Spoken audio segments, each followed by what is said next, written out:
Hi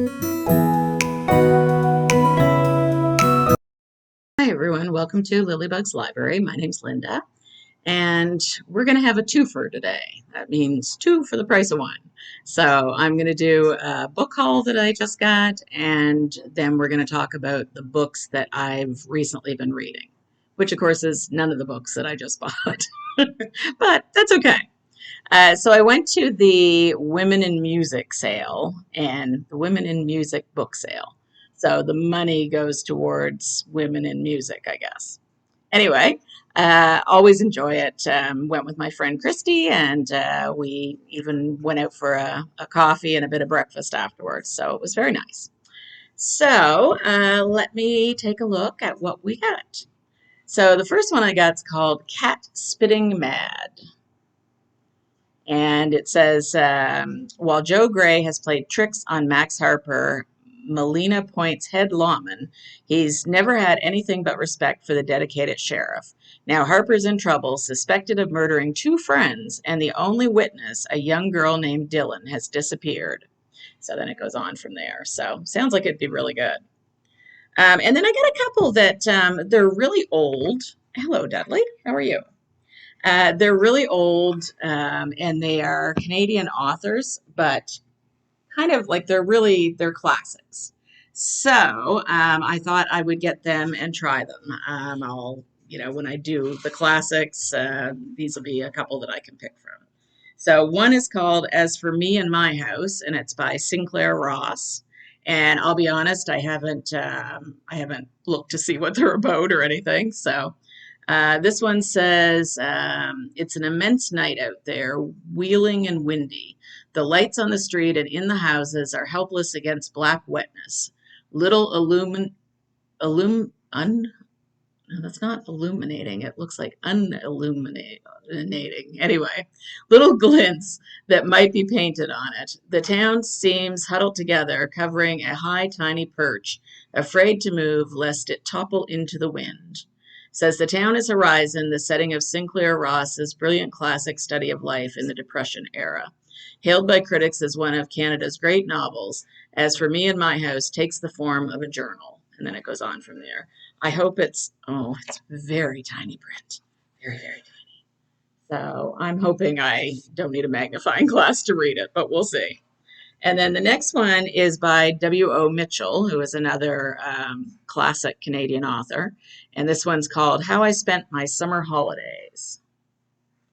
And it says, in this robust novel brimming with life and sexuality, okay, W.O. Mitchell combines the charm of Who Has Seen the Wind with the dramatic power of a true epic.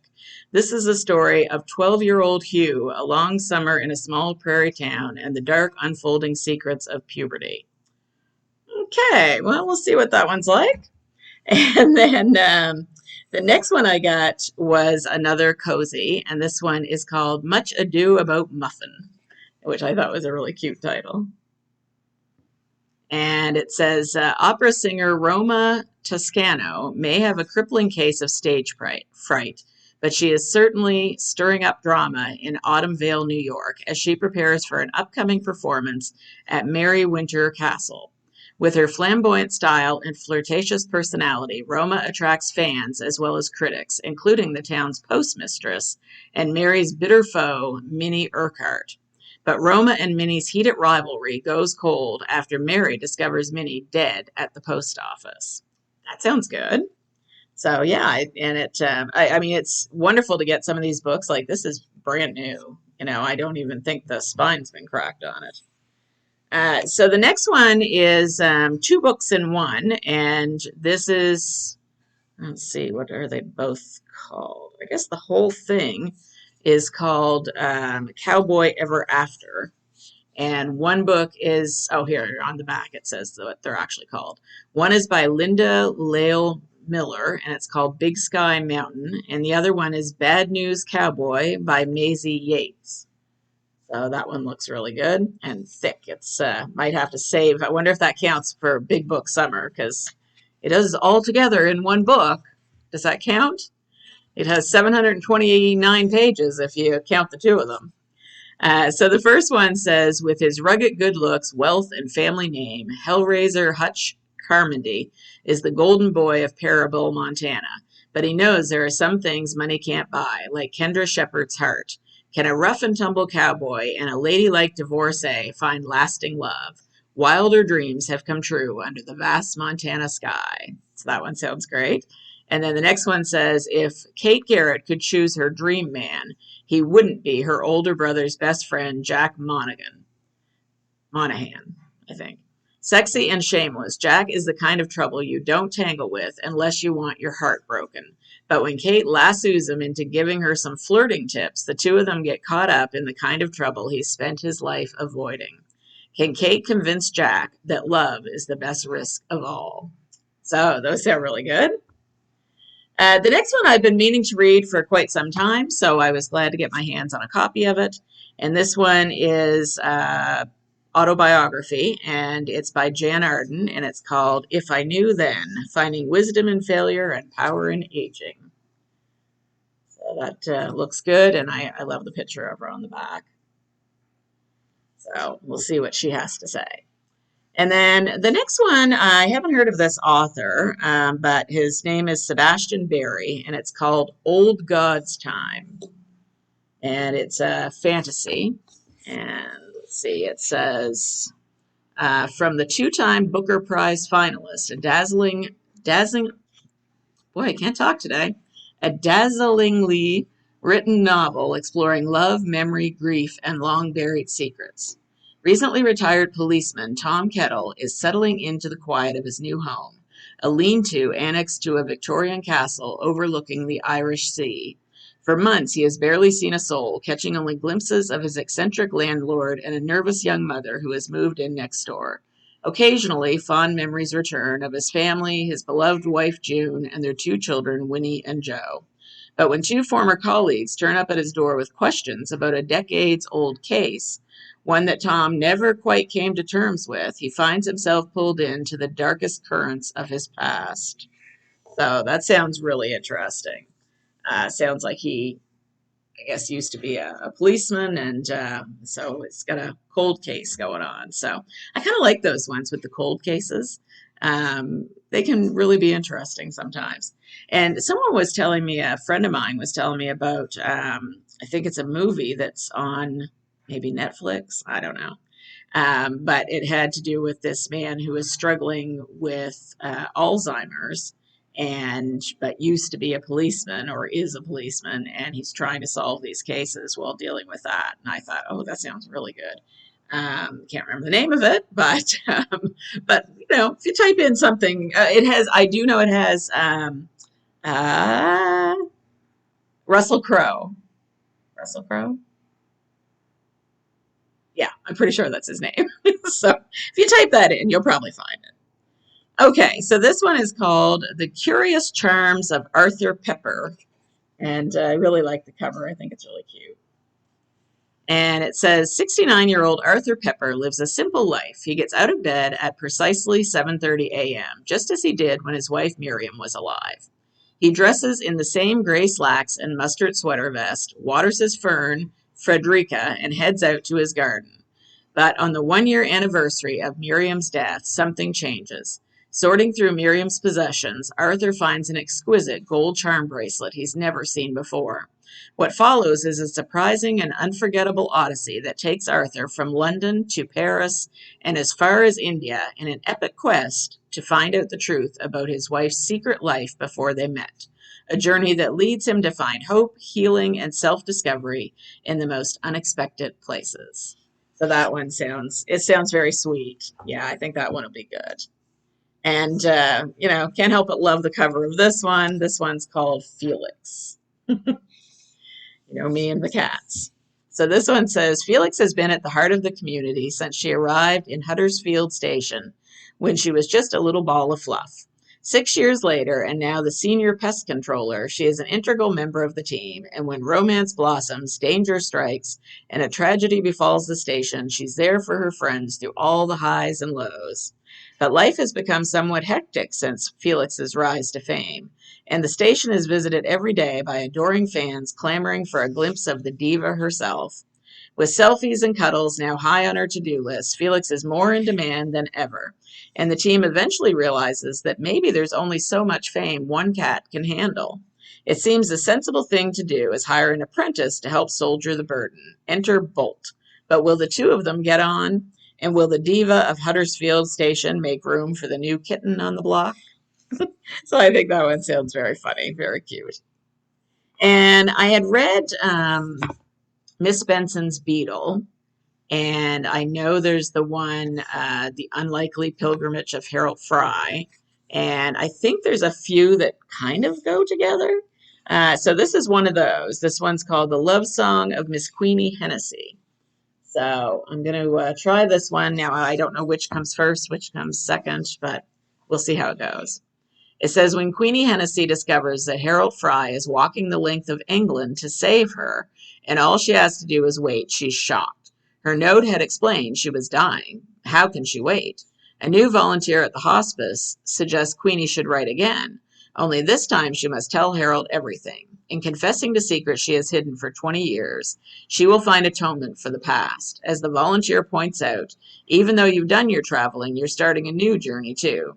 Queenie thought her first letter would be the end of the story. She was wrong. It was just the beginning. So I may get the Harold Fry one first and read it, and then read that one.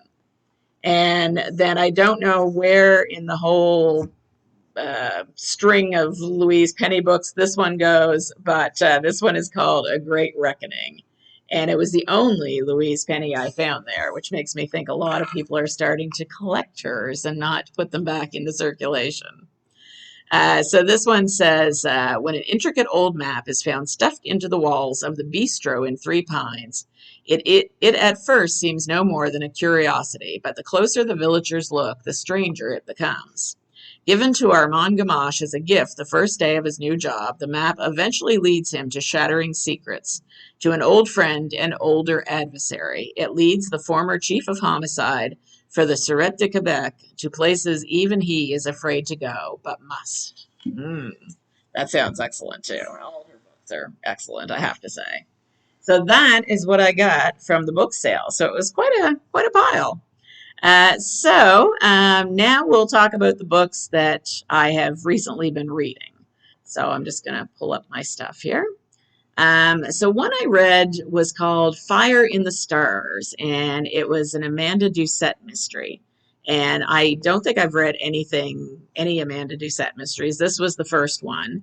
So it was interesting. It was basically about this aid worker that comes home, and she's kind of haunted by a time that she spent in Africa.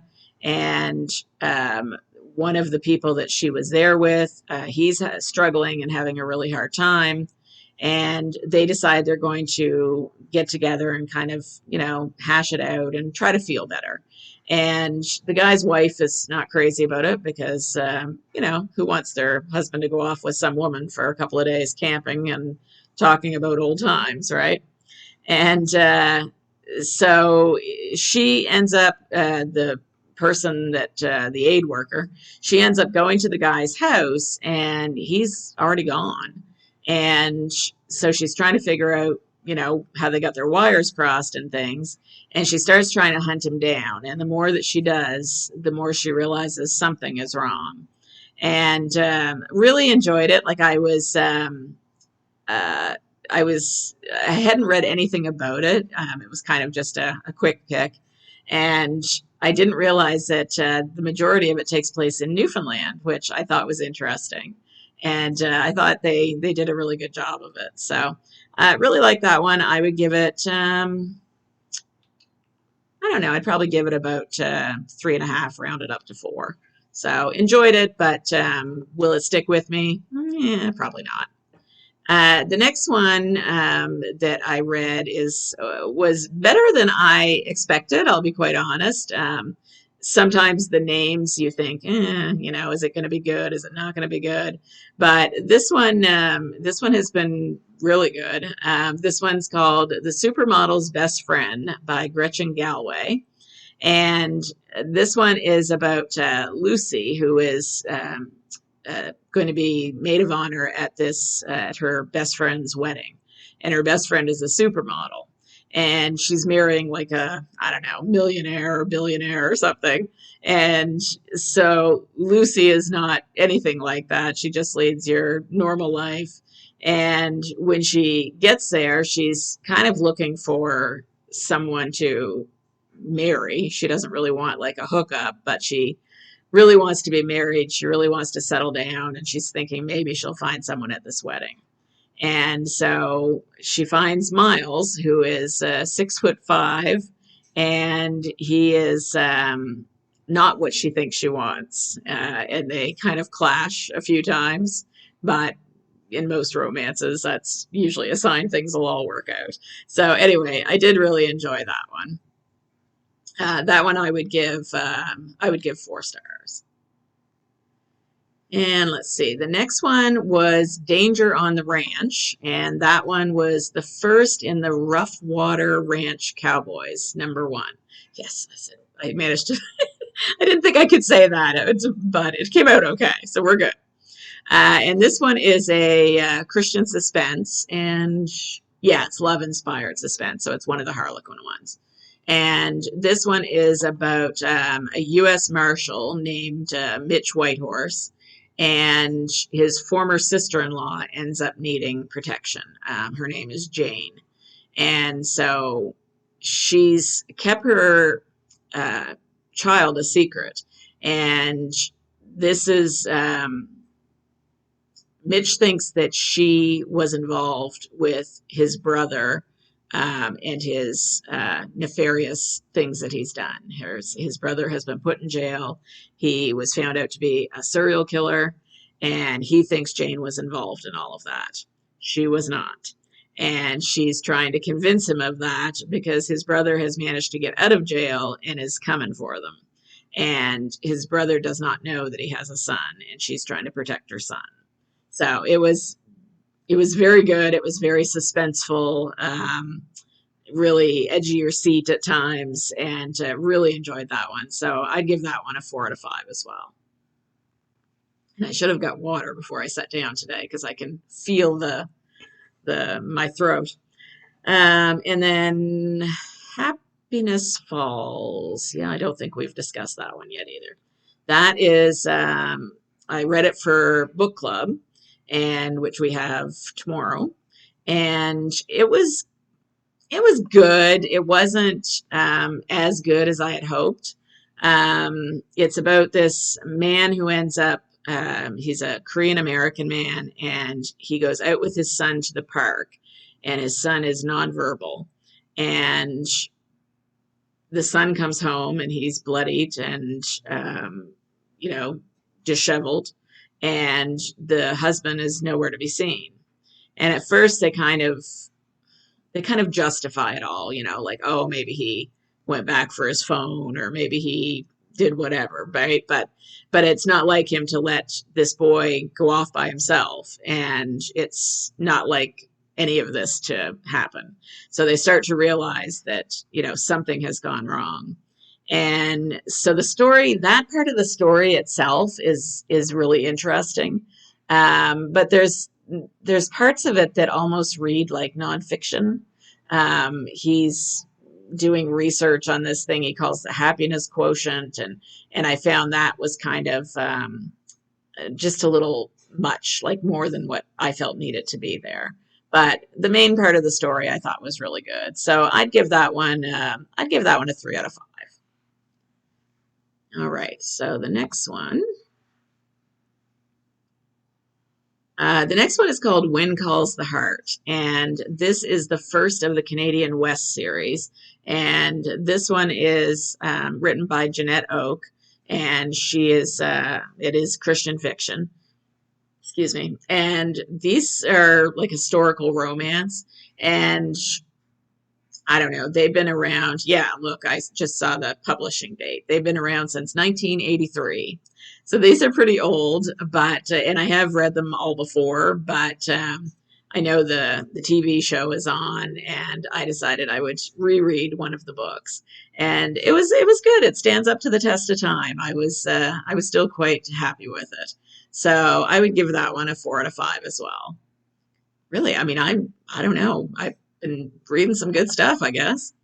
The next one I was really pleased with, and it was, I don't know, I don't know what I was expecting, but I got more than what I was expecting. This one's called Some Like It Scott, and it's about this American traveler who ends up meeting this Scott who lives in, I believe he's living in a castle or Highlands Manor House, I guess. And she is supposed to be there because she's going to have this 3-week long Edwardian adventure. It's all part of, this woman trying to raise money to save this manor house. And it's actually his manor house. And so she's a travel writer and she does blogs and stuff. And so she shows up there for this experience and meets this guy. And at first he's very grumpy and just really doesn't want anything to do with her. But she's a bit of a hot mess. She makes a living being a bit of a hot mess. And so she starts to win him over, and he starts to see that she's really, kind of shy and awkward and has really needs self-confidence. And he starts to realize there's a lot more to her than what the public sees. So they end up, getting together. So that one I really enjoyed. That one I would give 4.5 out of 5. So I guess on Goodreads that would be 5.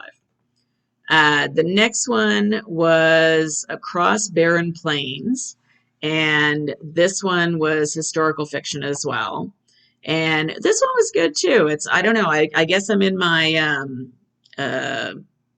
Wild West era, because I seem to be reading a lot of that sort of thing lately. So with this one, there is this woman who is traveling across the plains on the Oregon Trail, and they come across this wagon that's full of 3 young children that are still alive in the wreckage, but everyone else has been killed. And so they end up, looking after these children, and she is not really getting along with her husband well because they've lost a child. And she thinks he doesn't care about her anymore and blames her. And meanwhile, he thinks he's protecting her by kind of staying away from her so she doesn't have to go through that again. And anyway, in the midst of all that, as they're, trying to deal with, what happened to these children and who started this and what kind of trouble they're trying to cause, they start to find their way back to each other too. So really enjoyed that one. And again, that would be like a 4.5 out of 5. And then I guess I didn't talk about Miss Benson's Beetle because I don't have any kind of, usually I put like stars or something on there so I know that I've talked about it. And this one doesn't have that. So if I did talk about it, sorry. This one is about this woman in just after World War II. And yeah, I'm sure I talked about this one. I'm going to skip this one because I remember talking about this one. So we're just not going to, look back at the previous video. It's probably in there. So there was one cozy mystery that was an arc, and I got it from Book Sirens, and this one was called Here We Goat Again, and this is a Zen Goat mystery by Jana Rollins, and absolutely love these Zen Goat mysteries. They're so sweet, and I just really enjoy it. So this one again was let me see here. Bear with me, because if I don't bring up something about it, I am not going to remember, because that's just who I am these days. Sorry.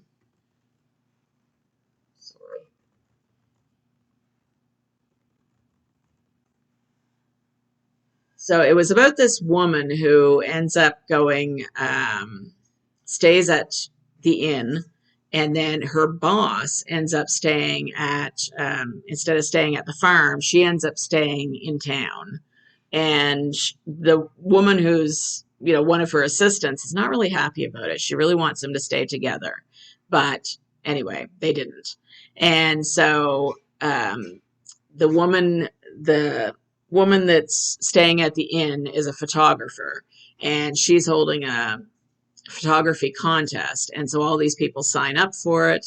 And so they all go to the top of this mountain to take pictures. And she ends up, of course, getting killed. And so they're trying to figure out who it is that would have killed her and what she could possibly have done wrong. So it was really interesting, and again, lots of humor in it. It's got Bugsy the goat. It's got them having the goat yoga with the goats all over them. But I do like the fact that although that's in there and it's really part of the story, it's not the biggest part. Like it was big in the first novel or two, but I like that we're getting to know the characters more. This one had a lot going on with the aunt and uncle, and with her cousin Tristan, and so it was. I just felt like I felt like I'm getting more involved in the story and in the place where the farm is, and yeah, so I really liked it. So that one, like I said, it was from Book Sirens, so thank you to them and to the author and publisher. Really enjoyed that one, and I would give that one 5 out of 5. The next one that I read was Body on the Bayou, and it's the second in the Cajun Country Mysteries by Ellen Byron, and love it. I've really taken to that particular series and look forward to reading a lot more of them. You can tell they're very popular because they're not nearly as inexpensive as some of the cozy mysteries, but they are totally worth it. So this one was more about the Crozats. They have had a couple of murders now at the Plantation B&B, and they're kind of worried about people not coming. And now there's going to be a wedding between the police chief, Rufus Durand, and Maggie's co-worker, Vanessa. And so Vanessa has asked Maggie to be her maid of honor, but it turns out she's a bridezilla because she is just working Maggie to death, and she wants everything done. And to the point, like, most of it's really tacky. And then one of the cousins of Vanessa, or possibly the police chief, might be the police chief. Anyway, ends up staying at the B&B, and they wish that she didn't because she's known for, like she'll fall on a loose step and then, sue them, or she'll do something to try and make money off of people that she doesn't, like she's a crook, basically. And so anyway, while they're concerned with all this, she ends up getting herself killed. And so then it's a matter of who would want her dead. And it turns out the list is pretty long. And so in the midst of all this, Maggie's still trying to solve the murder, but she's also still trying to set up Vanessa's wedding. And she's still trying to have a relationship with Beau, who is Rufus's cousin, I believe. I don't think it's his brother. I think it's his cousin. But anyway, that's hard to do because there's people around all the time, and they're still trying to keep it on the down low. So that one was really good. I would give that 5 out of 5 as well. Excuse me. And I think that's it, which is quite a lot. I've been reading like crazy. And so really, I think that was a really good reading. I don't know if it's been a week or 2 weeks or 3 weeks, but it's but some really good reading in there because I don't think there was anything less than 3.5 stars, which is great. I mean, that's I'm obviously picking wisely, and that's good. So that is what has been going on. I don't know how many of you have a Roomba. That's one of those little robot vacuums that goes along the floor. Well, we've had ours quite a few years, and I was trying to vacuum, but when I tell it to go home onto its little base, I don't know, it confuses it. Like it just wanders around and doesn't seem to do what it's supposed to do. And so I ended up stopping it before the video because it was still just wandering around before going home. And so I don't know, it may be doing that for hours. Who knows? Eventually it'll run out of charge, but until then, I don't know what to do with it. I mean, I can pick it up and put it on the base, but I find it doesn't seem to get the hint. So I don't know. Might be time for a new Roomba, I guess. So I am got one day left to work tomorrow, and then it's the weekend, and lots going on. We're doing it's a full out gaming on Saturday. We play D&D with family, and then we have a trivia night to go to at the church, and so it's going to be busy. So I hope you have a nice rest of your week and a nice weekend. And I hope wherever you are that it's sunny and just the right temperature for you. All right. Talk to you soon, friends. Bye-bye.